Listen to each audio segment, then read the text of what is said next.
11th class economics English medium. तो देखो economics के अंदर हमने स्टैट्स में चैप्टर 1 पढ़ लिया था। जैसा कि तुम जानते हो जो तुम्हारी इकोनॉमिक्स की पहली बुक है वो है अपनी स्टैटिस्टिक्स। कौन सी बुक है? स्टैटिस्टिक्स। तो स्टैटिस्टिक्स के अंदर चैप्टर 1 हमने बहुत ही अच्छे से समझ लिया और हमको इतनी बात तो बहुत ही ज्यादा अच्छे से समझ में आ गई है कि स्टैटिस्टिक्स और कुछ नहीं, स्टैटिस्टिक्स और कुछ नहीं, एक तरीके का क्या होता है? डाटा होता है। एक तरीके का क्या होता है? डाटा होता है। जब तक तुम्हारे पास कोई न्यूमेरिकल डाटा है तब तक तुम स्टैटिस्टिक्स का इस्तेमाल कर सकते हो, और अगर तुम्हारे पास कोई न्यूमेरिकल डाटा नहीं है, अगर तुम्हारे पास कोई न्यूमेरिकल डाटा नहीं है तो तुम वहां पर स्टैटिस्टिक्स का इस्तेमाल नहीं कर पाओगे। इसका मतलब ये हुआ कि तुम्हारे पास कुछ न्यूमेरिकल इंफॉर्मेशन या फिर तुम्हारे पास कुछ न्यूमेरिकल डाटा होना बहुत ही ज्यादा जरूरी हो जाता है।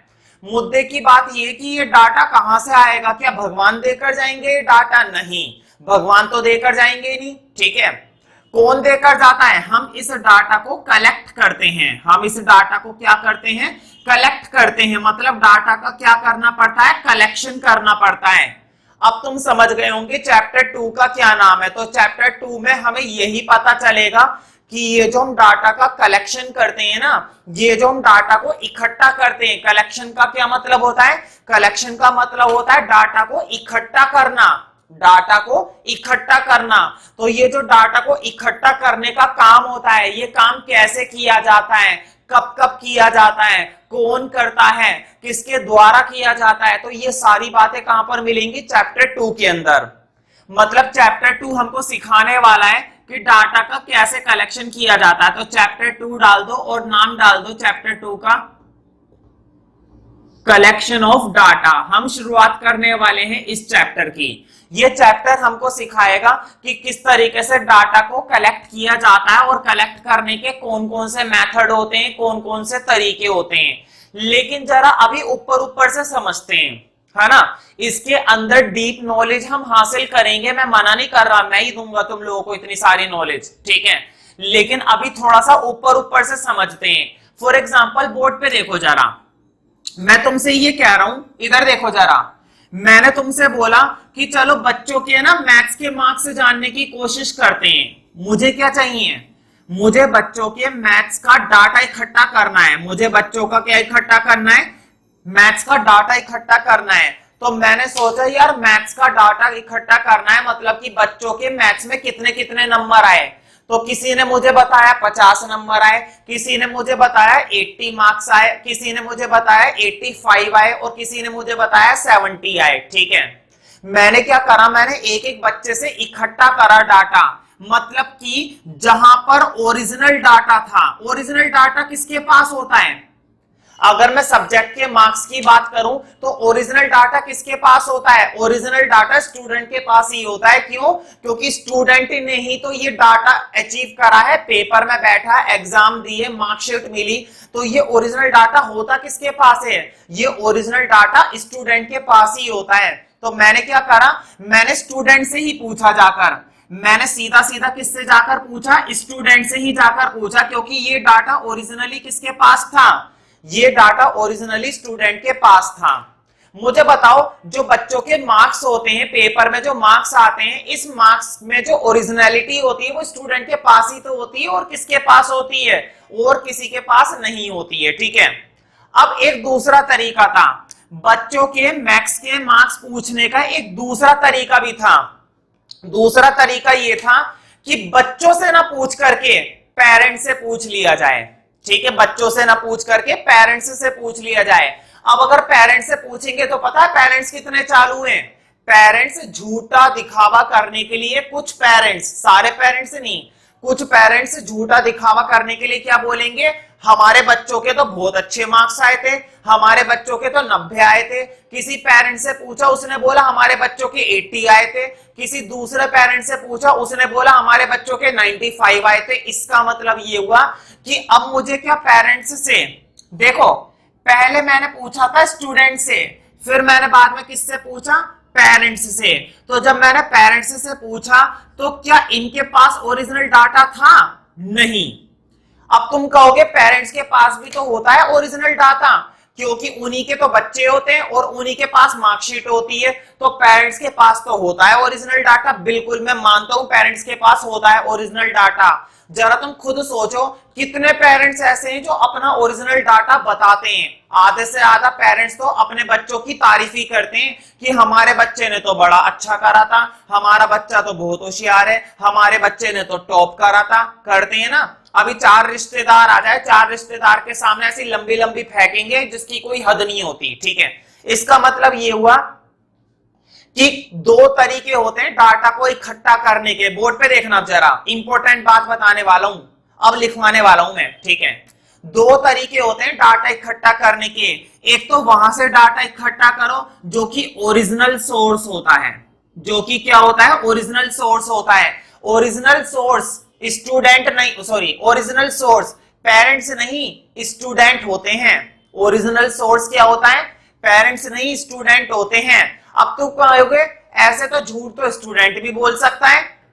झूठ कौन बोल सकता है, झूठ तो स्टूडेंट भी बोल सकता है, लेकिन जरा सोचो स्टूडेंट में हिम्मत है झूठ बोलने की? नहीं, हम उससे तुरंत क्या देख लेंगे, मार्कशीट देख लेंगे, क्योंकि वो उसके पास होती है। ठीक है, पेरेंट्स इतनी जल्दी हमें नहीं दिखा सकते हैं और पेरेंट्स 10 बहाने कर देंगे। ठीक है, लेकिन स्टूडेंट्स इस लायक नहीं होता है, तो स्टूडेंट से हमें ओरिजिनल सोर्स मिलता है। ठीक है, और पेरेंट्स एक तरीके का क्या है, पेरेंट्स एक तरीके का सेकेंडरी सोर्स है। पेरेंट्स एक तरीके का क्या है, सेकेंडरी सोर्स। स्टूडेंट हमारा कैसा सोर्स हो गया, स्टूडेंट हो गया हमारा प्राइमरी सोर्स।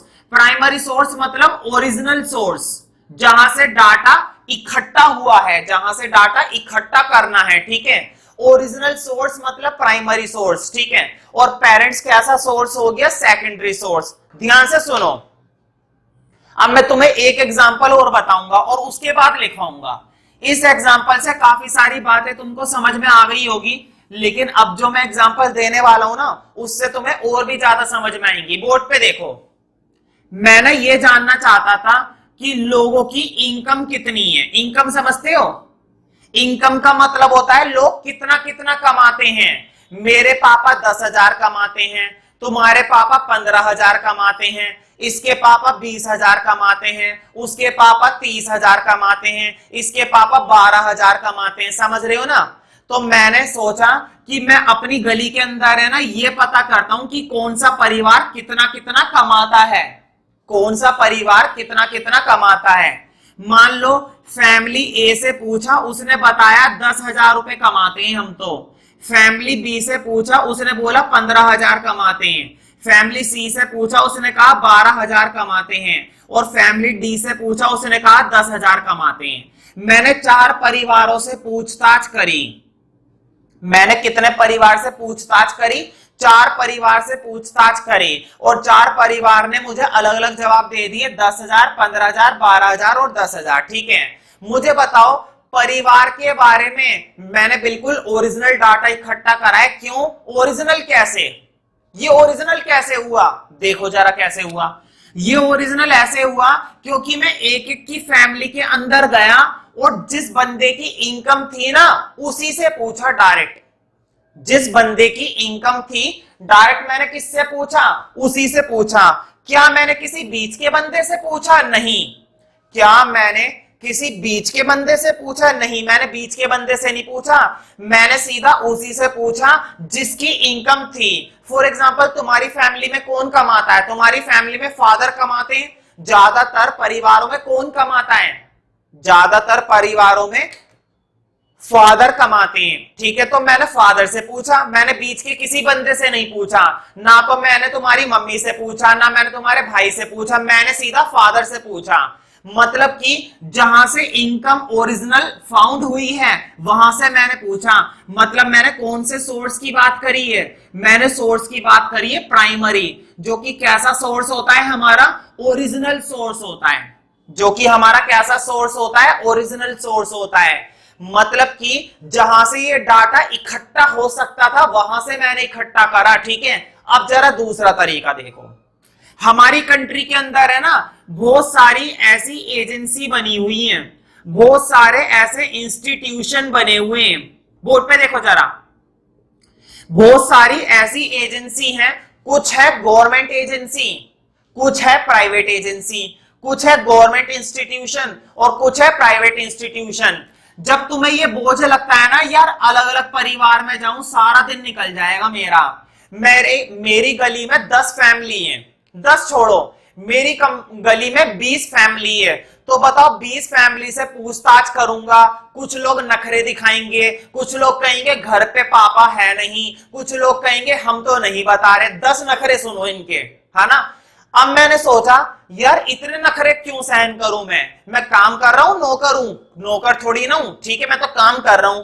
तो मैंने सोचा मैं एक एक से नहीं पूछूंगा, मैं क्या करूंगा, मैं इंस्टीट्यूशन के पास चला जाता हूं और उनके पास है ना डाटा पहले से ही इकट्ठा हुआ होता है, डाटा पहले से ही क्या हुआ होता है, इकट्ठा हुआ होता है। मैं उनके पास जाऊंगा और बोलूंगा मुझे इनकम के डाटा दे दो और वो मुझे इनकम के डाटा दे देंगे। तो मुझे बताओ उनके पास डाटा पहले से इकट्ठा हुआ था, तो क्या ये प्राइमरी सोर्स है? नहीं, उन्होंने तो डाटा का इस्तेमाल पहले ही कर लिया है, वो मुझको नया डाटा नहीं दे रहे हैं, वो मुझको पुराना डाटा देंगे, वो मुझको क्या देंगे, पुराना डाटा देंगे। मतलब वो मेरा कैसा सोर्स हो जाएगा, वो मेरा हो जाएगा सेकेंडरी सोर्स। इसका मतलब ये हुआ कि यहां पर हमको बिल्कुल न्यू और फ्रेश इंफॉर्मेशन मिलती है, और यहां पर हमको कैसी इंफॉर्मेशन मिलती है, सेकेंड हैंड इंफॉर्मेशन मिलती है। यहां पर हमको नई इंफॉर्मेशन मिलती है, यहां पर हमको पुरानी इंफॉर्मेशन मिलती है। अब तुम सोच रहे होंगे कि पुरानी इंफॉर्मेशन का हम करेंगे क्या? जब हमको इनकम का डाटा मिला है और अगर वो डाटा ओल्ड है, अगर वो डाटा पुराना है, तो हम उसका करेंगे क्या? तो ध्यान से सुनो, मैं मानता हूं डाटा पुराना है, लेकिन मेहनत भी तो बच गई, तुम्हारा टाइम भी तो बच गया, आने जाने का खर्चा भी तो बच गया, जैसे तैसे करके तुम्हें इसी डाटा से काम चलाना पड़ेगा। अगर तुम्हें लग रहा है कि मेरा काम नहीं चलेगा, तो हम कब मना कर रहे हैं, ये वाला मेथड इस्तेमाल कर लो। इसका मतलब ये हुआ कि डाटा इकट्ठा करने के कितने सोर्स होते हैं, एक तो होता है ओरिजिनल और एक होता है डुप्लीकेट। ओरिजिनल मतलब प्राइमरी सोर्स, डुप्लीकेट मतलब सेकेंडरी सोर्स। ओरिजिनल से बिल्कुल नई इंफॉर्मेशन मिलती है, डुप्लीकेट से पुरानी इंफॉर्मेशन मिलती है। ओरिजिनल फर्स्ट हैंड मेथड है, डुप्लीकेट सेकेंड हैंड मेथड है। समझ में आ रहा है ना दोनों में क्या फर्क है? ठीक है, तो उम्मीद करता हूं ये दोनों के दोनों सोर्स तुम्हें समझ में आ गए होंगे। ठीक है, तो चैप्टर का फर्स्ट हेडिंग डालो, सोर्सेस ऑफ डाटा। तो कितने सोर्स होते हैं, लिखो नंबर 1 प्राइमरी सोर्स। मुझे जल्दी से बताओ प्राइमरी सोर्स ओरिजिनल सोर्स है या नहीं है? ओरिजिनल सोर्स है। क्या इससे नई इंफॉर्मेशन मिलती है या नहीं मिलती है? इससे न्यू इंफॉर्मेशन मिलती है। क्या ये ओरिजिनल डाटा देता है या नहीं देता है? इससे डाटा बिल्कुल ओरिजिनल मिलता है। ठीक है, अब लिखो प्राइमरी सोर्स के आगे लिखो primary source of data implies primary source of data implies board पे लिखा हुआ है इंप्लाइज। वैसे तो तुम लोग खुद से लिख सकते हो, लेकिन कोई बात नहीं, मैंने बोर्ड पे लिख दिया। Primary source of data implies collection of data, collection of data. Primary source of data implies collection of data from its source of origin। Board पे लिखा हुआ है, इस पर अंडरलाइन कर लेना, सोर्स ऑफ ओरिजिन पर। Primary source of data implies collection of data from its source of origin.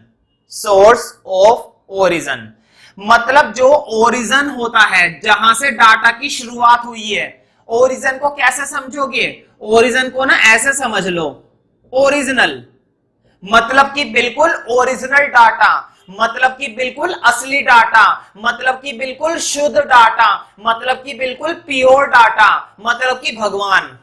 ठीक है, ये थोड़ा ज्यादा हो गया।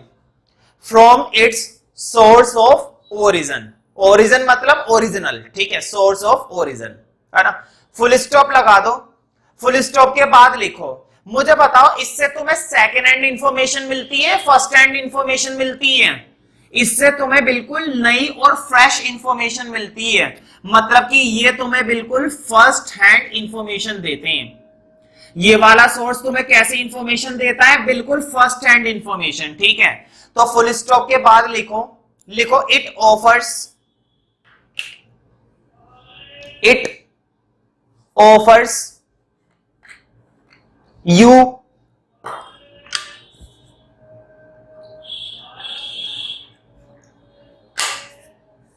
It offers you first hand information, board पे लिखा हुआ है first hand information. It offers you first hand information, ठीक है, फर्स्ट हैंड इंफॉर्मेशन। तो ये तुमको बिल्कुल फर्स्ट हैंड इंफॉर्मेशन लाकर देंगे। वैसे ये नहीं लाकर देंगे, तुम्हें खुद इकट्ठा करना पड़ेगा, है ना। अब लिखो number 2, secondary source, secondary source, ठीक है। नंबर 2 में लिखो सेकेंडरी सोर्स। बोर्ड पे देखो जरा, तुमने सोचा कि घर घर जाने से क्या फायदा, घर घर जाऊंगा टाइम लगेगा, घर घर जाऊंगा मेहनत लगेगी, घर घर जाऊंगा लोगों के नखरे सुनने पड़ेंगे, घर घर जाऊंगा पैसे भी खर्च होंगे, घर घर जाऊंगा धूप में काला हो जाऊंगा, मेरी खूबसूरती खत्म हो जाएगी, है ना। तो घर घर जाने के तो बड़े बड़े नुकसान हैं, घर घर जाकर पूछताछ करोगे बड़े नुकसान होते हैं, बड़ी दिक्कत होती है। तो तुमने सोचा घर घर नहीं जा रहा, एक काम करता हूं, किसी इंस्टीट्यूशन में चला जाता हूं, ऑफिस में चला जाता हूं, वहां पर जाकर उनसे बोल दूंगा भाई मुझे 2019 के डाटा दे दे, है ना। वो कहेंगे ले लो। भाई मुझे 2018 के डाटा दे दे, वो कहेंगे भाई ले लो, हमारे पास तो पड़े हुए, फ्री में मिलते हैं, फ्री में कोई दिक्कत नहीं है। अगर थोड़ी बहुत फीस देनी भी पड़ रही है तो क्या दिक्कत है, दे दो अपने, क्या टेंशन है ना। तुमने उससे बोला भाई 2020 के डाटा दे दे, वो कहेगा 2020 के डाटा तो नहीं है। क्यों नहीं है? क्योंकि भाई अभी अभी ये वाले डाटा इकट्ठे नहीं हो पाए, अभी अभी ये वाले डाटा हमने इकट्ठे नहीं करे हैं, जब इकट्ठे हो जाएंगे तब हम तुमको दे देंगे, ठीक है। इसका मतलब ये हुआ कि यहां पर हमेशा वो डाटा मिलते हैं जो पहले इस्तेमाल हो चुके होते हैं। यहां पर हमको कौन से डाटा मिलते हैं? यहां पर हमको वो इंफॉर्मेशन मिलती है जिसका इस्तेमाल पहले हो चुका होता है, मतलब कि ओल्ड इंफॉर्मेशन, ठीक है।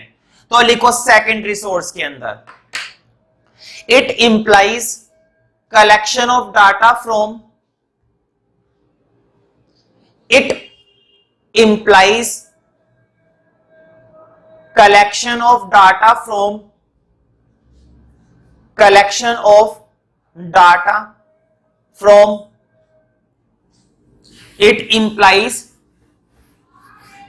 collection of data from some SOME, some agency or institution, agency और इंस्टीट्यूशन, फ्रॉम सम एजेंसी और इंस्टीट्यूशन। देखो बोर्ड पे, क्या ये ओरिजिनल सोर्स होता है? नहीं, ओरिजिनल सोर्स नहीं होता है। ओरिजिनल सोर्स तो वो होता है जहां से डाटा बनता है वहां से लिया हो। एजेंसी के पास तो पहले से ये डाटा कहीं से आया हुआ था, इसने हमको दे दिया, है ना। तो ये कोई ओरिजिनल सोर्स नहीं होता, ठीक है। सम एजेंसी और इंस्टीट्यूशन, इन्होंने क्या करा होता है, इन्होंने ना ये डाटा पहले ही इकट्ठा कर रखा होता है किसी न किसी काम के लिए, और उसका इस्तेमाल हो चुका होता है पहले से ही, ठीक है। लिखो एजेंसी और इंस्टीट्यूशन, लिखो which have collected data, which have collected data already. ये शब्द बड़ा इंपॉर्टेंट है, कौन सा? ऑलरेडी, मतलब उन्होंने डाटा पहले से ही इकट्ठा कर रखा होता है, मतलब कि वो डाटा पुराना होता है, ठीक है। which have collected data already, which have collected data already, ठीक है, already। तो बताओ इससे क्या तुम्हें फर्स्ट हैंड इंफॉर्मेशन मिलती है या सेकेंड हैंड इंफॉर्मेशन मिलती है? सेकेंड हैंड का तो पता नहीं, लेकिन फर्स्ट हैंड इंफॉर्मेशन कभी नहीं मिलती, है ना।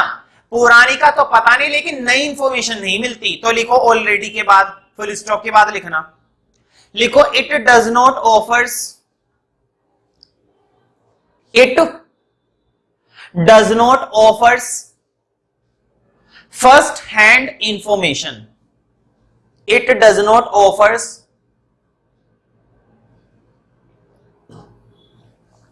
First hand information, first hand information. तो इससे तुम्हें कभी भी फर्स्ट हैंड इंफॉर्मेशन मतलब कि न्यू इंफॉर्मेशन नहीं मिलेगी। जब भी मिलेगी पुरानी मिलेगी, जब भी मिलेगी पुरानी मिलेगी, ठीक है। लेकिन हाँ तुम्हारी मेहनत बच जाती है, तुम्हारी क्या बच जाती है भाई? मेहनत बच जाती है। मेहनत वैसे भी तुम लोगों के बस की नहीं है ना, तुम लोग एक नंबर के नालायक बच्चे हो, ठीक है, और मेहनत तुम्हारे बस की नहीं है, ठीक है। तो इसका मतलब ये हुआ कि अगर तुम डाटा इकट्ठा करना चाहते हो तो तुम्हारे पास दो सोर्स हैं। एक तो ओरिजिनल डाटा ले लो जाकर, अगर ओरिजिनल लेना है तो, या फिर क्या ले लो, सेकेंडरी ले लो, पुराना ले लो। यहां पर तुमको ओरिजिनल डाटा नहीं मिलेगा, यहां पर तुमको अलग अलग लोगों के पास जाना पड़ेगा, है ना, अलग अलग लोगों के पास जाना पड़ेगा, पूछताछ करनी पड़ेगी, 15 मिनट या 20 मिनट या आधा घंटा लग सकता है, ठीक है। लेकिन यहां पर तुम्हें इतना टाइम नहीं लगेगा, यहां पर एक ही बंदे के पास जाना पड़ेगा, एक ही ऑर्गेनाइजेशन के पास जाना पड़ेगा, और वही तुम्हें सारा का सारा डाटा दे देंगे, और मुश्किल से 15-20 मिनट लगेंगे या 1 घंटा लग जाएगा बस। लेकिन यहां पर बहुत टाइम लगेगा, यहां पर हो सकता है तुमको सारा दिन निकल जाए और तब भी डाटा ना मिले। ऊपर से नखरे अलग सुनो इन लोगों के, है ना। आधे लोग तो छत पर से ही कह देते हैं पापा नहीं है कल आना, पापा नहीं है कल आना, पापा नहा रहे, पापा धो रहे, पता नहीं क्या क्या करते रहते हैं इनके पापा, ठीक है। तो कुल मिलाकर प्राइमरी में मेहनत लगती है और सेकेंडरी में मेहनत नहीं लगती है। लेकिन यहां पर तुम्हें ओरिजिनल डाटा मिलता है, यहां पर तुमको ओरिजिनल डाटा नहीं मिलता है, ये बिल्कुल ओरिजिनल है, ठीक है। तो देखो अगर प्राइमरी सोर्स से इकट्ठा करोगे तो ऐसा डाटा कहलाता है प्राइमरी डाटा, ऐसा डाटा क्या कहलाता है? Primary data. और सेकेंडरी सोर्स से इकट्ठा करोगे तो ऐसा डाटा क्या कहलाएगा? Secondary data.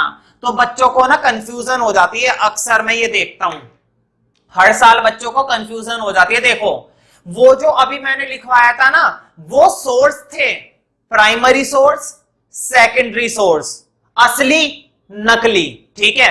Primary source, secondary source. मैंने डाटा नहीं लिखवाए थे, अब लिखवाऊंगा डाटा।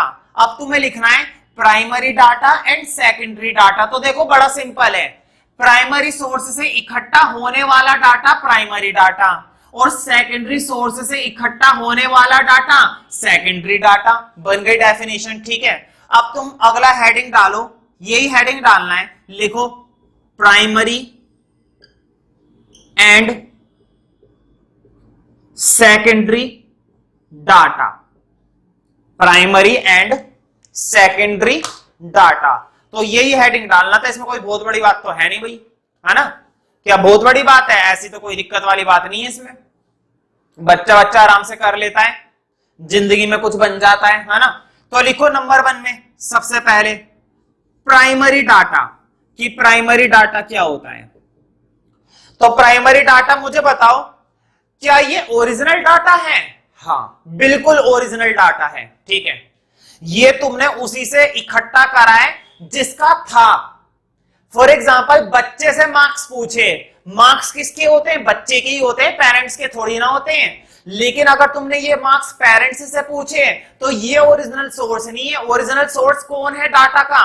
मार्क्स लाने का ओरिजिनल सोर्स कौन होता है? बच्चा होता है, स्टूडेंट होता है, ना कि पेरेंट्स होते हैं, ठीक है। ओरिजिनल सोर्स स्टूडेंट होते हैं, ठीक है। तो लिखो प्राइमरी डाटा के लिए data originally collected, data originally collected. ये शब्द बड़ा इंपॉर्टेंट है, ओरिजिनली, ठीक है। कौन सा शब्द इंपॉर्टेंट है? Originally, data originally collected in the process of investigation. Investigation समझते हो ना? इन्वेस्टिगेशन का मतलब होता है पूछताछ करना। जब मैं बच्चों के मार्क्स पूछ रहा हूं, ठीक है, जब मैं तुम्हारे पापा से तुम्हारे पापा की इनकम पूछ रहा हूं, ठीक है, जब मैं किसी से उसके बारे में पूछ रहा हूं तो मैं क्या कर रहा हूं? मैं इन्वेस्टिगेशन कर रहा हूं, ठीक है। Data originally collected in the process of investigation, data originally collected, data originally collected in the process of investigation, in the process of investigation.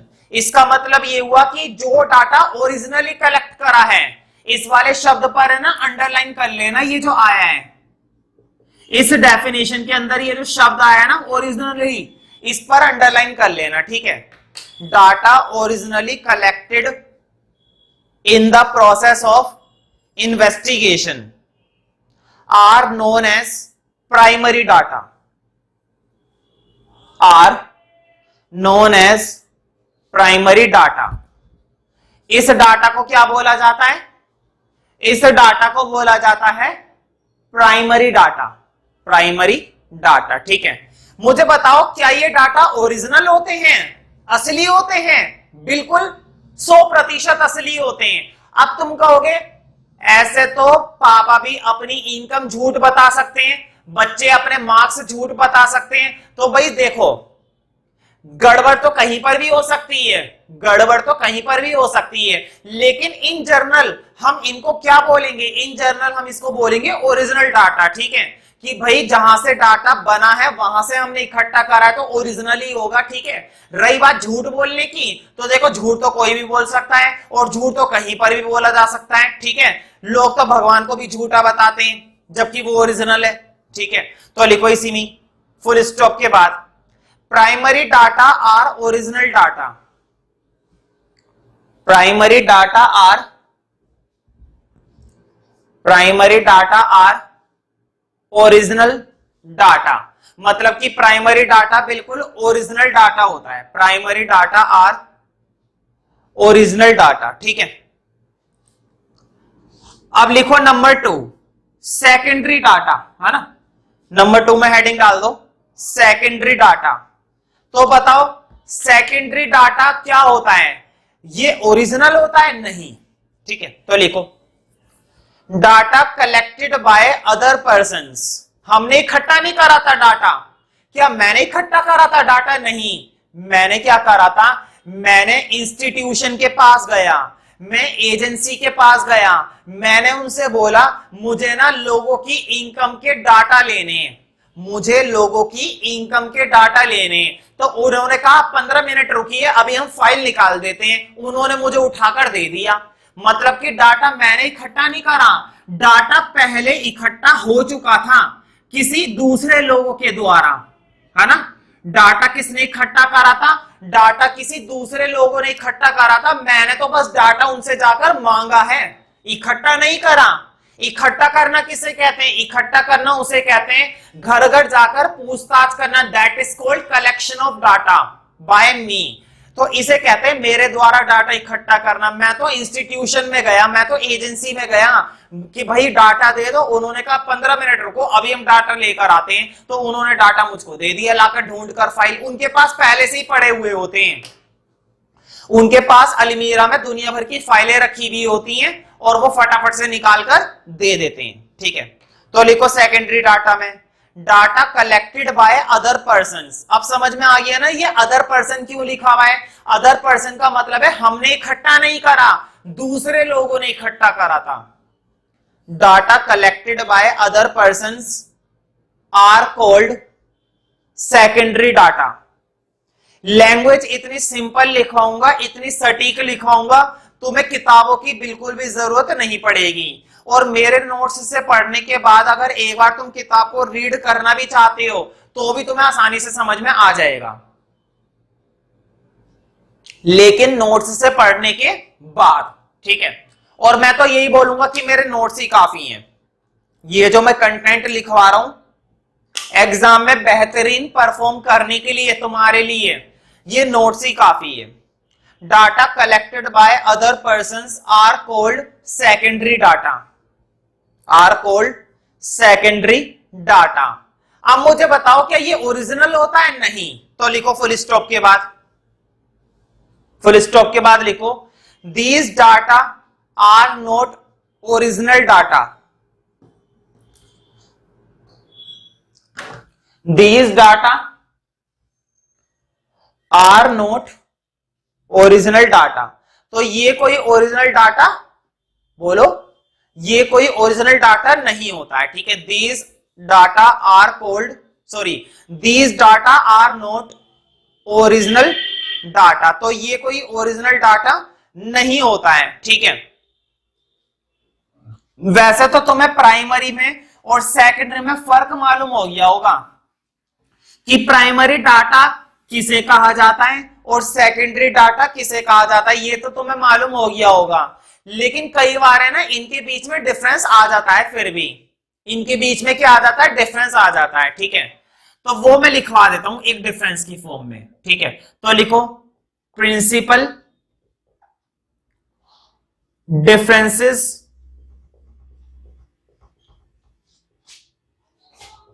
Between primary data and secondary data. देखो मैंने short में लिख दिया PD और SD. मैंने क्या करा? मैंने शॉर्ट में लिख दिया पीडी और एसडी। तुम्हें ऐसे नहीं करना है, तुम्हें पूरा लिखना है प्राइमरी डाटा सेकेंडरी डाटा।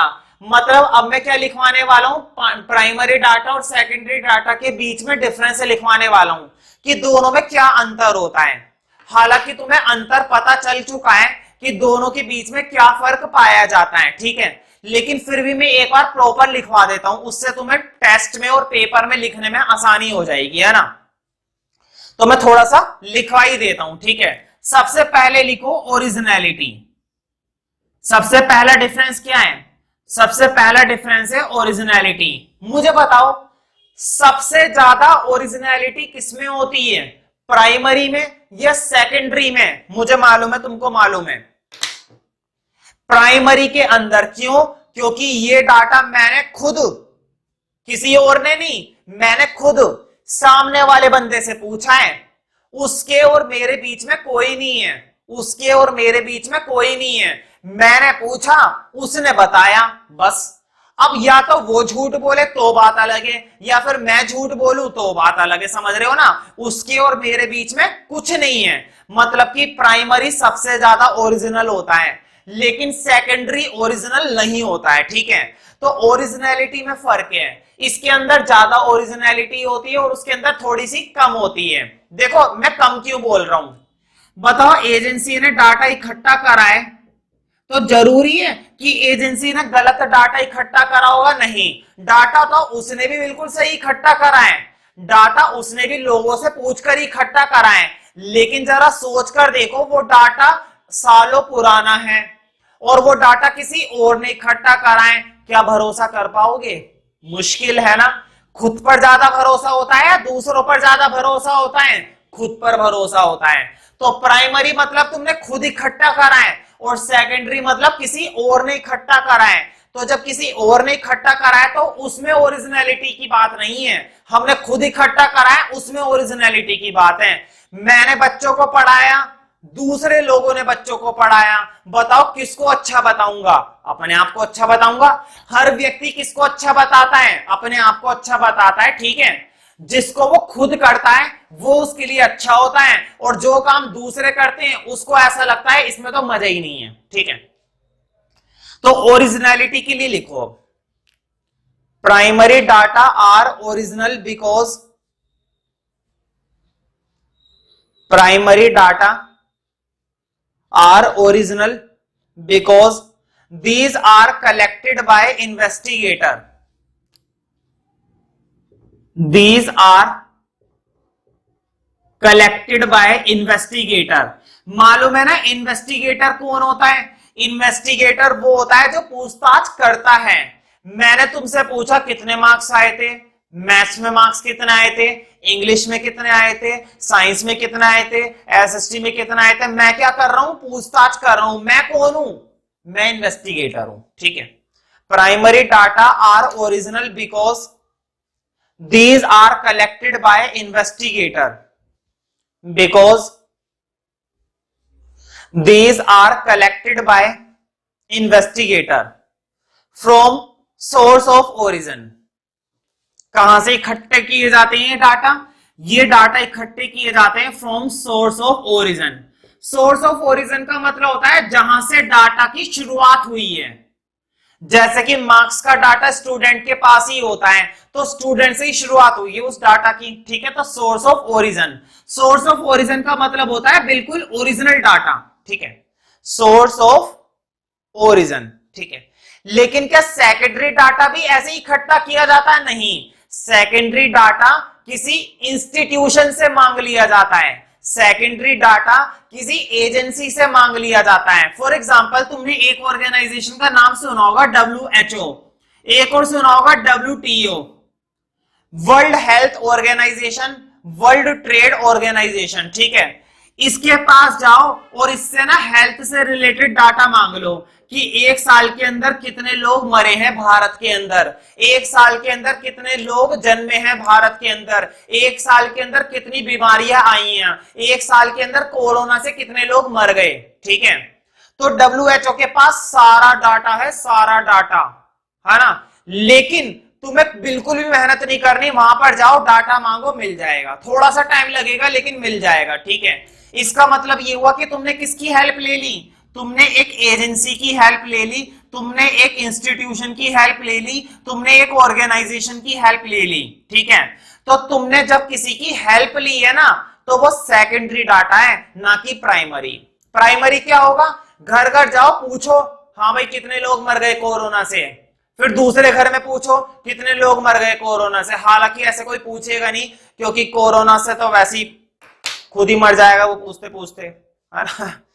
तो लिखो प्राइम, अच्छा ये तो हो गया फ्रॉम सोर्स ऑफ ओरिजिन, ठीक है, फुल स्टॉप लगा दो। अब लिखो but secondary data are already exist, but secondary data are originally, sorry, but secondary data are already exist, secondary data are already exist. मतलब वो पहले से ही क्या होता है? वो पहले से ही एग्जिस्ट होता है। Secondary data are already exist. लिखो and therefore are not original, and therefore are not original. और इसलिए ये डाटा ओरिजिनल नहीं होता है, ठीक है। Therefore are not original, are not original, ठीक है। अब लिखो नंबर 2, दूसरा difference, cost of collection. Cost of collection, इसका क्या मतलब होता है? कॉस्ट का मतलब होता है खर्चा। कॉस्ट का मतलब वैसे लागत होता है, लेकिन सिंपल भाषा में समझो खर्चा। बताओ कलेक्शन करने में ज्यादा खर्चा किसमें आता है? प्राइमरी में, सेकेंडरी में? मेहनत किसमें लगेगी? प्राइमरी में, सेकेंडरी में? टाइम किसमें लगेगा? प्राइमरी में या सेकेंडरी में? नखरे किसमें सहन करने पड़ेंगे? प्राइमरी में, सेकेंडरी में? देखो टाइम किसमें लगेगा? प्राइमरी में। घर घर जाकर पूछताछ करो, एक एक से पूछो, बैल बजाओ, 10-10 घंटे तक वहां पर खड़े रहो, गेट नहीं खोलेंगे, ऊपर से पानी फेंक देंगे हमारे ऊपर, है ना। खैर पानी तो कोई नहीं फेंकता है, तो मजाक की बात है ना। टाइम लगेगा, मेहनत लगेगी, आने जाने में खर्चा लगेगा, पैसा लगेगा। तो सबसे ज्यादा सिरदर्दी किसमें है? सबसे ज्यादा सिरदर्दी इसमें है। ये अच्छी बात है सेकेंडरी डाटा की। सेकेंडरी डाटा में कुछ नहीं करना, इंस्टीट्यूशन में जाओ, आधा घंटा वो बोलेंगे बैठो वेट करो, आधे घंटे बाद बताएंगे, बैठ जाओ, क्या जा रहा है, एसी चल रहा है, आराम से बैठो आधे घंटे तक। आधे घंटे बैठो, वो जवाब दे देंगे कि आप है ना कल आ जाना, कल आपको सारा डाटा मिल जाएगा, हम कल जाएंगे, कल डाटा जाकर ले लेंगे। लेकिन यहां पर ऐसा नहीं होता है, यहां पर तो नखरे इतने होते हैं इन लोगों के, कुछ पूछो मत, ठीक है। इसका मतलब ये हुआ कि सबसे ज्यादा खर्चा यहां पर होता है, यहां पर तो ना के बराबर होता है, ठीक है। तो लिखो कॉस्ट ऑफ कलेक्शन में, तो लिखो primary data have more cost, board पे लिखा हुआ है more, primary data have more cost than secondary data, ये वाला देन एन वाला, primary data have more cost than secondary data, मतलब कि प्राइमरी डाटा की कॉस्ट सेकेंडरी के मुकाबले ज्यादा होती है, ठीक है। Primary data have more cost than secondary data, ठीक है। लिखो such as primary data have more cost than secondary data, such as जैसे कि क्या, जैसे कि टाइम, लिखो सच एज टाइम। बताओ समय किसमें ज्यादा लगता है, इसमें ज्यादा लगता है, 10 लोगों से जाकर पूछने में टाइम तो लगेगा ना, तो लिखो such as time, comma money, घर घर जाओगे किराया भाड़ा लगाओगे, है ना, मनी भी लगेगा, पैसा लगेगा, एंड एफर्ट्स, और बहुत ही ज्यादा तुम्हें प्रयास करने पड़ेंगे, कोशिश करनी पड़ेगी। कई बार तो मना कर देते हैं, कल आना जी, पापा घर पे नहीं है, कल आना, पापा घर पे नहीं है, परसों आना, आज मम्मी घर पे नहीं है, आज मेरे पापा ही मर गए, ऐसे उल्टे सीधे जवाब वो देते हैं, ठीक है, दिमाग खराब हो जाता है। तो समय भी ज्यादा लगता है, पैसा भी ज्यादा लगता है, और एफर्ट भी लगते हैं। एफर्ट का मतलब होता है प्रयास करना, कोशिश करना, ठीक है। तो इसमें बहुत मेहनत करनी पड़ती है, लेकिन डाटा ओरिजिनल मिलता है, ठीक है। टाइम, मनी एंड एफर्ट्स, ठीक है। लिखो फुल स्टॉप के बाद, लिखो फुल स्टॉप लगा दो एफर्ट्स के बाद, एफर्ट्स के बाद फुल स्टॉप लगा दो, फुल स्टॉप के बाद लिखो ऐसा क्यों इसमें ऐसा होता है, ठीक है। लिखो because primary data are collected. अच्छा, प्राइमरी में इतनी मेहनत क्यों लग रही है, प्राइमरी में इतना टाइम क्यों लग रहा है, क्यों, क्योंकि यहां पर है ना डाटा तुम पहली बार इकट्ठा कर रहे हो, यहां पर डाटा पहले से इकट्ठा है, तुम्हें कुछ नहीं करना, जाओ मांग लो, जाओ मांग लो, जाओ मांग लो। लेकिन यहां पर ऐसा नहीं है, यहां पर डाटा तुमको पहली बार इकट्ठा करना पड़ रहा है, इसलिए मेहनत लग रही है। पहली बार जब हम काम करते हैं ना, मेहनत लगती है। जब मैंने पहली बार पढ़ाया था बच्चों को, तो नोट्स बनाने पड़ते थे पहली बार, है ना, क्योंकि नोट्स बने बनाए नहीं थे। लेकिन अब तो हर साल नोट्स बने बनाए होते हैं, बस हल्का फुल्का उनके अंदर चेंजेस करना होता है, कुछ नए क्वेश्चंस डालने पड़ते हैं, कुछ एक्स्ट्रा टॉपिक डालने पड़ते हैं, लेकिन ज्यादा मेहनत नहीं लगती है। ज्यादा मेहनत कब लगी थी, फर्स्ट टाइम, समझाना भी नहीं आता था पहले तो भाई, है ना, ये भी एक बड़ी बात है। तो लिखो because primary data are collected first time, because primary data are collected first time but secondary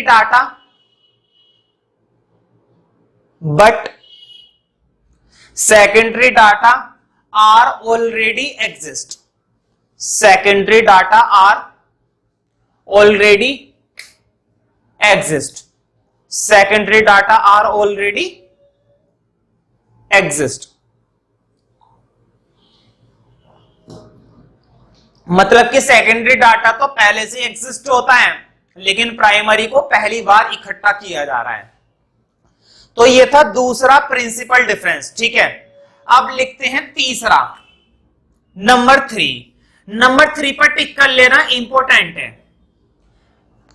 अब ध्यान से समझना इसको, ये अभी तक ऐसा था जो अभी तक मैंने नहीं बताया था, तीसरा वाला, है ना, इसके बारे में जरा समझो। देखो प्राइमरी डाटा में क्या है, प्राइमरी डाटा में तुम फादर के सामने गए, मतलब अलग अलग फैमिली में जाकर अलग अलग फादर से तुमने पूछताछ करी, अलग अलग फैमिली में जाकर अलग अलग फादर से तुमने क्या करी, पूछताछ करी कि सर हमें इनकम का बता दीजिए, हमें आपकी इनकम जाननी है, और कितना कमाते हैं, महीने का कितना कमाते हैं, खर्चा कितना हो जाता है, कितने बच्चे हैं आपके, है ना, कुछ बातें बता दीजिए हमको।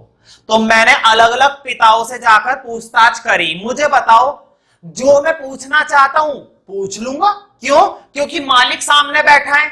समझ रहे हो ना इस बात का मतलब, अगर तुम इनकम के बारे में पूछना चाहते हो तो इनकम से रिलेटेड अगर कुछ और पूछना है तो वो भी पूछ सकते हो। फॉर एग्जाम्पल, कौन सी कंपनी में काम करते हो, कब से काम कर रहे हो, कितने साल हो गए काम करते करते, बताओ। पूछ सकते हो या नहीं पूछ सकते हो? पूछ सकते हो ना, वो बात अलग है, वो बताए या ना बताए, ठीक है, उसकी मर्जी। लेकिन तुम पूछ तो सकते हो ना, और लोग बता देते हैं, ऐसी कोई दिक्कत वाली बात नहीं होती, बता देते हैं। लेकिन सेकेंडरी में ये फैसिलिटी नहीं मिलती। सेकेंडरी में अगर तुम इनकम का डाटा मांग रहे हो तो तुम्हें सिर्फ किसका डाटा मिलेगा? इनकम का। अगर तुमने उनसे बोला कि मुझे ना ये भी डाटा दे दो कि ये लोग कौन कौन सी जगह पर काम करते थे, वो कहेंगे वो डाटा ना है हमारे पास इनकम का है, लेना है तो ले लो, नहीं तो जाओ यहां से, पहली फुर्सत में निकलो, ठीक है। तो वो ये छोड़ते ही कह देगा, बताओ बहस कर सकते हो वहां पर? नहीं। बताओ लड़ाई कर सकते हो वहां पर? नहीं। जरा सा मुंह पे और लगाया और ये भी छीन लेंगे वो डाटा, ठीक है। इसका मतलब ये हुआ कि यहां पर जो हमारा ऑब्जेक्टिव होता है ना, हमारा जो उद्देश्य होता है डाटा को इकट्ठा करने का, यहां पर ऑब्जेक्टिव पूरा हो जाता है। लेकिन वहां पर ऐसा हो सकता है कि हमारा ऑब्जेक्टिव क्या रह जाए? इनकम्प्लीट रह जाए, अधूरा रह जाए। मुझे इनकम के डाटा जानने थे तो मैंने इनकम के भी जान लिए, मुझे ये जानना था कि वो कौन सी कंपनी में काम करता है, मैंने वो भी पूछ लिया। मतलब कि यहां पर हमारा ऑब्जेक्टिव पूरी तरीके से कंप्लीट हो जाता है। अगर कोई एक्स्ट्रा इंफॉर्मेशन भी लेनी होती है ना, तो वो एक्स्ट्रा इंफॉर्मेशन भी हमको यहां पर मिल जाती है प्राइमरी के केस में। लेकिन सेकेंडरी के केस में क्या होता है? सेकेंडरी के केस में उनके पास जो डाटा अवेलेबल होता है उसी डाटा से काम चलाना पड़ता है। जो डाटा उन्होंने हमारे सामने निकालकर परोस दिया, हमें उसे ही काम चलाना पड़ेगा, हमें एक्स्ट्रा डाटा बिल्कुल भी नहीं मिलने वाला। क्या हमको एक्स्ट्रा डाटा मिलने की संभावना है? नहीं, हमें बिल्कुल भी एडिशनल डाटा नहीं मिलेगा, एक्स्ट्रा इंफॉर्मेशन नहीं मिलेगी, ठीक है। और अगर ज्यादा 3-5 करोगे तो वहां पर पीट पीट के तुम्हें बाहर भी भेजने के चांसेस बन जाते हैं, क्योंकि भाई गार्ड रखे हुए होते हैं ना, उन लोगों ने गार्ड से रखे हुए होते हैं। लेकिन यहां पर क्या है? यहां पर तो जो भी पूछना है, जितनी भी बात पूछनी है, अगर कुछ एक्स्ट्रा पूछना है तो पूछ सकते हो, कोई दिक्कत वाली बात नहीं है, ठीक है। तो समझ में आ गया ना, यहां पर हमारा ऑब्जेक्टिव कंप्लीट हो जाता है हर तरह का, और यहां पर हमारा ऑब्जेक्टिव अधूरा रह जाता है। तो ये था तीसरा फर्क, ऑब्जेक्टिव का फर्क। तीसरा किस चीज का डिफरेंस था? तीसरा डिफरेंस था भाई ऑब्जेक्टिव का, और किसका? ठीक है, तो लिखो suitability of objective, suitability of objectives. इसका मतलब यह हुआ कि अगर तुम्हें अपना ऑब्जेक्टिव पूरा करना है तो कभी भी ना इस वाले पर मत जाना। अगर तुम अपने ऑब्जेक्टिव को पसंद करते हो, अपने उद्देश्य को पसंद करते हो, जिस वजह से तुम डाटा इकट्ठा कर रहे हो, अगर तुम चाहते हो कि वो मकसद तुम्हारा पूरा हो जाए, अगर तुम ये चाहते हो कि जिस वजह से तुम डाटा इकट्ठा कर रहे हो वो मकसद तुम्हारा पूरा हो जाए, तो सेकेंडरी पर कभी भी मत जाना, प्राइमरी को फॉलो कर लेना। लेकिन अगर तुम्हें ऐसा लगता है कि ऑब्जेक्टिव इतना कोई इंपॉर्टेंट नहीं है, मुझे तो बस इनकम के डाटा चाहिए, मुझे बस क्या चाहिए? इनकम के डाटा चाहिए, कुछ और नहीं चाहिए, तो सेकेंडरी पे चले जाना। इसका मतलब ये हुआ कि अगर तुम्हें ऑब्जेक्टिव के लिए देखना है तो तुम्हें सोच समझकर चुनाव करना पड़ेगा, प्राइमरी या सेकेंडरी, ठीक है। तो सुटेबिलिटी ऑफ ऑब्जेक्टिव में लिखो, primary data are related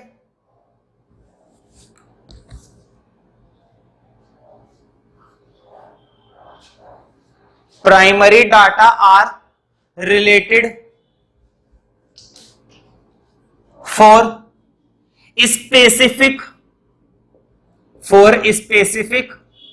objective. Primary data are related for specific objective. मतलब इसके अंदर जो तुम्हारा ऑब्जेक्टिव था ना, स्पेसिफिक का मतलब होता है जो खास उद्देश्य था, वो खास उद्देश्य तुम्हारा पूरा हो जाता है। लेकिन यहां पर उद्देश्य पूरा होगा या नहीं होगा, उसके अंदर अगर चेंज करना चाहते हो तो चेंज करने पड़ेंगे, लेकिन वो करने के लिए अलाउड नहीं करेगा। Primary data are related for specific objective, ठीक है।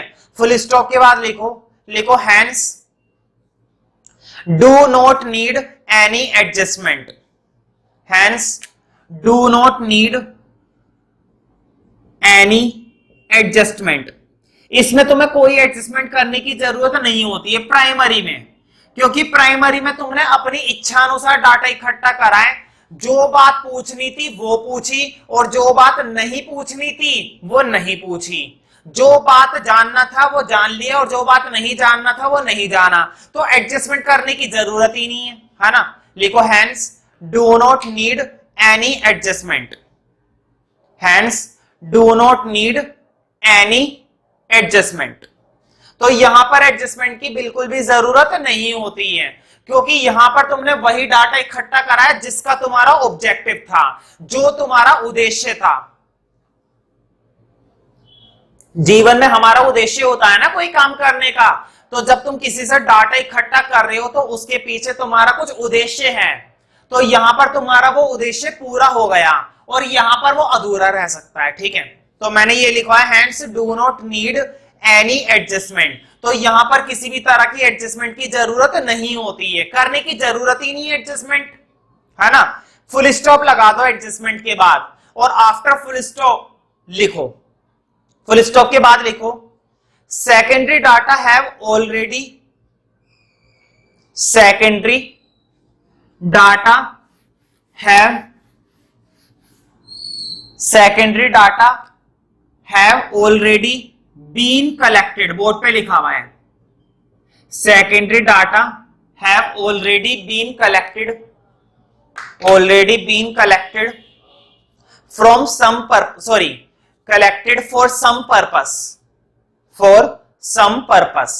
मतलब जो सेकेंडरी डाटा था ना उसको पहले से ही इकट्ठा कर रखा था किसी दूसरे पर्पस के लिए, उसको पहले से ही क्या कर रखा था, इकट्ठा कर रखा था किसी दूसरे पर्पस के लिए।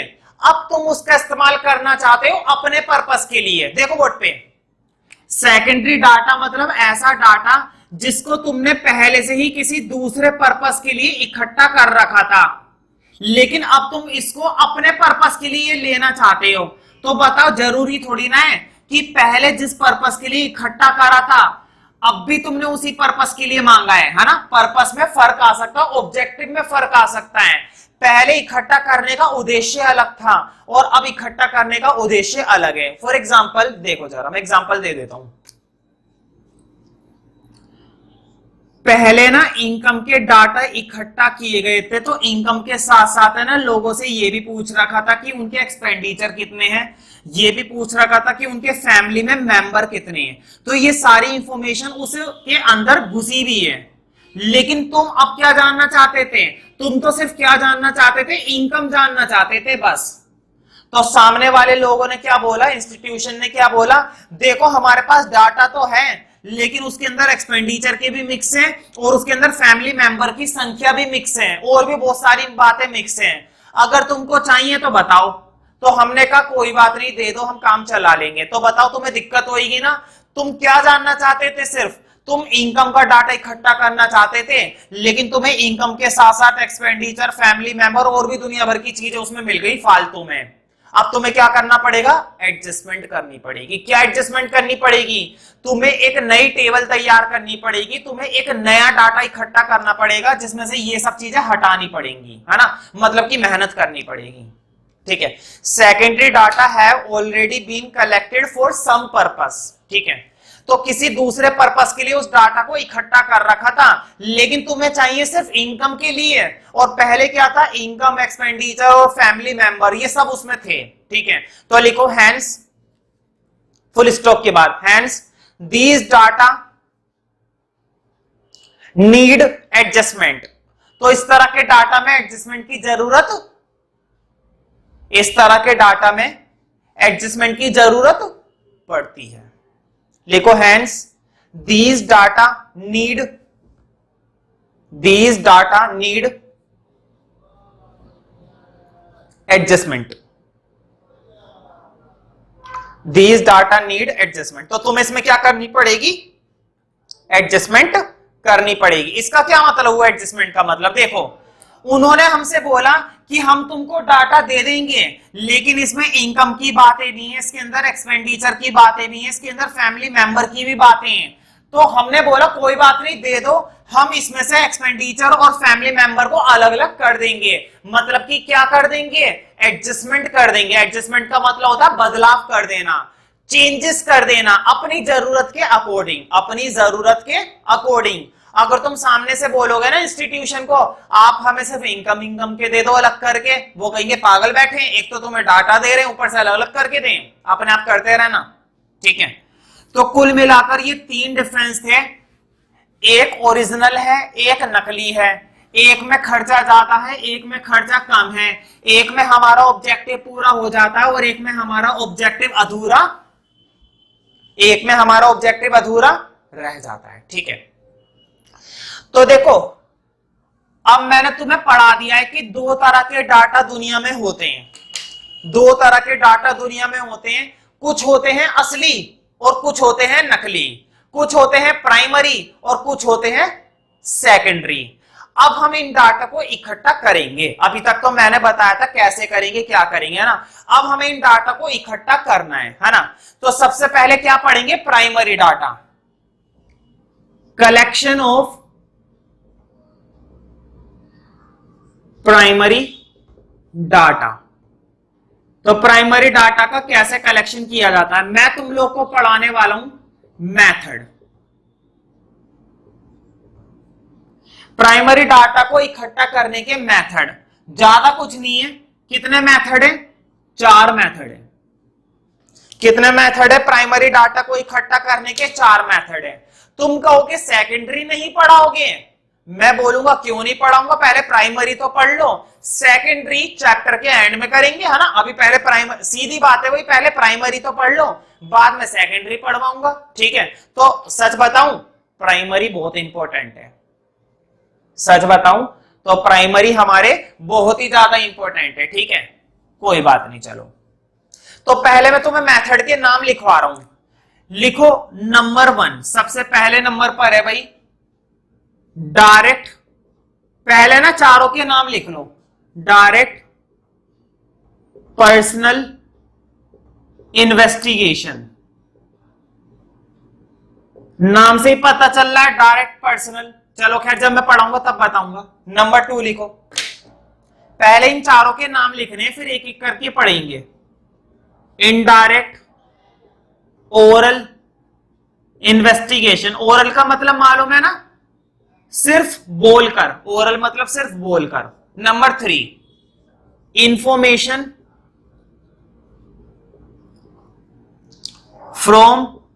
ये सारे मेथड अब तक कई कई बार एग्जाम में आ चुके हैं। लोकल सोर्सेस और कोरस्पोंडेंट। मैं इधर का देख लेता हूं, वीडियो में दिख रहा है नहीं दिख रहा है, कभी गड़बड़ हो जाए, है ना। विजिबल है भाई, बहुत ही बढ़िया, है ना। चौथा लिख लेते हैं, चौथा भी बहुत पसंद आता है आजकल के बच्चों को। इंफॉर्मेशन थ्रू क्वेश्चनर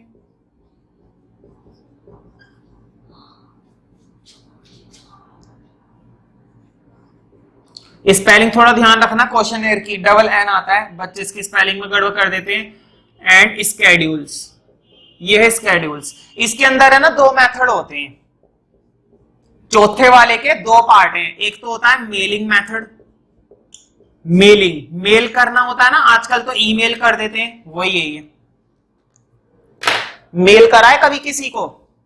चलो छोड़ो, तुम भी क्या करोगे मेल। इन्यूमरेटर,